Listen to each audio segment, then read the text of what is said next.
tout-puissant Mazembe et Anglebert Al Ali, deux géants du football africain, s'affrontent en match retour des quarts de finale de la CAF Champions League. L'enjeu pour les Congolais est de se qualifier et les Égyptiens négocient le maintien de leader du groupe B.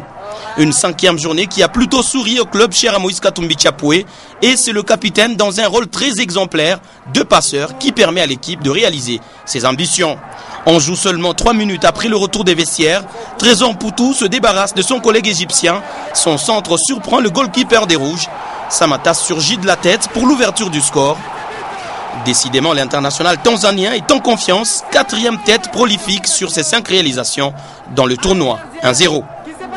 Titulaire pour la première fois depuis le début de la saison, Deogracia Skanda s'invite à la fête. Sur un service d'un Poutou, l'ancien du Daring Club Motema Pembe envoie se balader 3 défenseurs du National du Caire et trempe le grand Ekrami. Magnifique but depuis novembre 2010 contre Espérance en finale de la même compétition. C'est la 2e réalisation internationale de ce garçon, plein d'imagination. L'envie de faire plus chez ce dernier y était, à l'image de cette frappe qui a touché les petits filets sur une passe en or de Samantha, enjouée la 51e minute. Et le malheureux, c'est peut-être Thomas Ulimwengu qui sur cette action pouvait aussi s'illustrer comme buteur, mais le transfuge de Simba Sport Club tanzanien se refuse de caresser le ballon après 2 tirs repoussés par Ekrami.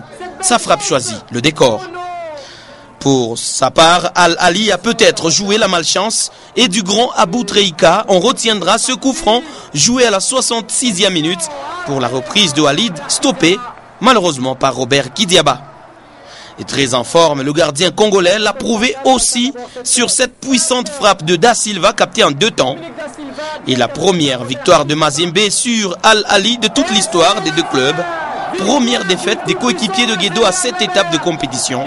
C'est désormais à la 6e journée que les 2 clubs déjà qualifiés pour les demi-finales vont jouer le positionnement dans ce groupe B très élevé depuis ses débuts.